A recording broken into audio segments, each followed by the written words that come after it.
praktisi hukum atau pakar hukum sendiri melihat kasus Nikita Mirzani yang divonis 4 tahun oleh Majelis Hakim atas Undang-Undang ITE pemerasan dan pencemaran nama baik, gimana mungkin menanggapi hal tersebut? Kalau secara hukum apakah putusan 4 tahun tersebut sudah objektif atau gimana Bang? Dari jaksa kan menuntut 11 tahun Bang, sedangkan majelis memutus 4 tahun, gimana Bang mungkin Bang? Begini ya, sebelumnya saya harus kasih tahu dulu bahwa apa yang saya sampaikan ini adalah apa yang tersaji di persidangan di Pengadilan Negeri Jakarta Selatan yang semua mata menyaksikan itu. Bahwa banyak hal-hal yang di dalam persidangan yang tidak bisa dibuktikan dalam tanda kutip oleh jaksa sebagaimana apa yang dituangkan dalam surat dakwaannya, termasuk tindak pidana pencucian uangnya yang selaras juga dan senada dengan putusan majelis hakim akhirnya. Yang di dalam tuntutannya kan dia menuntut 4 tahun penjara. Kemudian kalau kita bicara 11 tahun itu tentu nggak mungkin rujukannya pasal 27B ayat 2 Undang-Undang ITE, karena itu ancaman maksimumnya adalah 6 tahun. Nah, kenapa dia sematkan 11 tahun? Dugaan saya itu rujukannya adalah Undang-Undang TPPU, karena itu ancaman maksimumnya 20 tahun. Jadi sehingga dituntut 11 tahun menjadi masuk akal. Nah, kemudian setelah putusan atau vonis, ternyata majelis hakim tidak menemukan ada unsur TPPU di dalam permasalahan Nikita Mirzani ini, sehingga memvonis 4 tahun penjara plus denda 2 miliar ya kalau nggak salah. Nah, yang sebagaimana diketahui dan beredar di mass media maupun di beberapa sosial media, bahwa dasarnya majelis hakim di dalam memvonis 4 tahun ini adalah pasal 27B ayat 2 Undang-Undang ITE. Nah, saya pun dalam urusan ini jujur ya, saya masih punya pertanyaan besar.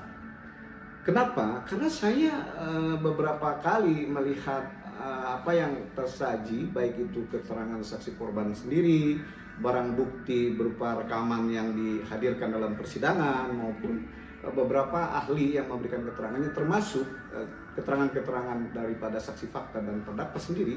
Saya tidak melihat ada unsur yang sifatnya memaksa kepada si korban untuk agar mau menyerahkan uang senilai yang awalnya mereka itu negosiasinya di 5 miliar, kemudian terjadi tawar menawar sampai menjadi 4 miliar, yang di dalam percakapan antara asisten Nikita Mirzani yang bernama Mail dengan si korban ini juga ada semacam, masih saya lihat santai dan beretika sekali ya, termasuk dia izin mau menyampaikan nominal. Kemudian si DRG ini dokter Gladys ini dia juga tolong bantu ya Il. Jadi mereka itu saya lihat cukup komunikasi yang dua arah dan tidak ada unsur-unsur yang sifatnya memaksa, apalagi ada narasi-narasi yang sifatnya menimbulkan kecemasan, mencekam, rasa takut dan menimbulkan ketakutan.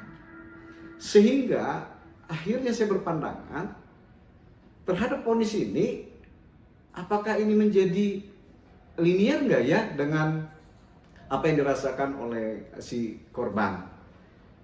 Jadi timbullah pertanyaan besar saya. Tetapi saya tetap menghormati putusan majelis hakim yang menurut saya kan juga ini masih berproses, karena baik jaksa maupun terdakwa punya hak yang sama untuk mengajukan banding. Nah, kita tunggu nanti bagaimana hasil banding ini. Apakah jaksa, karena SOP-nya kejaksaan itu kan dari tuntutan 11 tahun itu melebihi 2/3 vonisnya, sehingga ada wajib banding kalau istilah kami. Nah, artinya kemungkinan besar jaksa banding. Kemudian ada hak juga terdakwa untuk mengajukan hal yang sama, yaitu mengajukan upaya banding melalui kuasanya. Di hari Senin kemarin kedua belah pihak sama-sama banding, JPU banding, Nikita pihak juga Nikita banding. pun banding. Kalau Abang melihat ini langkah yang tepat nggak sih untuk Nikita Mirzani mengajukan banding? Saya malah berpandangan berbeda ya, tapi dengan tetap menghormati sejawat yang mendampingi ya. Artinya ini pandangan subjektif saya ya. Karena begini ya, melihat perjalanan persidangan itu, saya memandang bahwa akan agak high risk kalau kita mengajukan banding. Itu loh, saya berpikir sudah sih terima dari tuntutan 11 tahun divonis 4 tahun. Ya, kalaupun memang nanti ada akan tetap melakukan upaya hukum, kan masih ada upaya hukum luar biasa yang namanya peninjauan kembali. Ini subjektif tanpa saya mengintervensi pemikiran teman-teman sejawat. Kalau jaksa, memang kan tadi bilang karena vonis lebih dari 2/3, SOP kejaksaan mewajibkan mereka untuk banding. Gitu. Tapi banyak sekali Bang yang bilang bahwa kalau banding itu malah akan memperberat hukuman atau tuntutan sendiri. Kalau secara hukum sendiri gimana Bang? Mungkin Bang ngejelasin hal tersebut Bang. Ya memang begitu, karena gini ya, kenapa mengajukan banding? Berarti kan tidak menerima putusan dari Pengadilan Negeri Jakarta Selatan, sehingga menggunakan hak hukumnya untuk melakukan upaya banding kepada pengadilan yang lebih tinggi. Artinya di sini yang akan nanti memutus adalah Majelis Hakim Tinggi. Nah, memang tidak akan seperti persidangan yang terjadi kemarin, mereka hanya memeriksa berkas. Disinilah kekuatan memori banding yang bisa nanti membuat para hakim tinggi yang memutus perkara akuo itu sepakat dengan apa yang diinginkan oleh si pemohon, kan gitu. Nah, kalau bicara tentang risiko, ya pengalaman saya juga memang banding itu sebetulnya ada 2 risiko. Bisa risiko ditambah hukumannya atau justru dibebaskan. Karena ternyata Majelis Hakim Tinggi berbeda pandangan dengan Hakim Pengadilan Negeri. Itu bisa-bisa saja. Nah, itu kita tidak boleh mendahului itu. Kan ini kita hanya sebatas berbagi pengalaman. Pengalaman saya ada 3 hal yang selalu saya alami. Nah, tapi yang paling banyak dikuatkan, tidak ditambah, tidak dikurangi. Yang walaupun ada juga saya pernah punya pengalaman dibebaskan klien saya di tingkat banding. Itu pengalaman. Bang, ini kan tidak terbukti kasus TPPU. Ini akan memudahkankah gugatan Niki dalam perbuatan melawan hukum di perdatanya?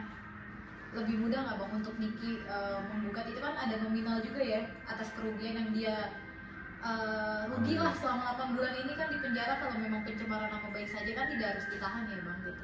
Memudahkan nggak Bang? Ya, logika hukum saya gini, yang namanya perbuatan melawan hukum berarti kita bicara konteks keperdataan. Konteks keperdataan harus dibuktikan dulu hubungan keperdataannya. Ini poin-poin of view-nya di sini.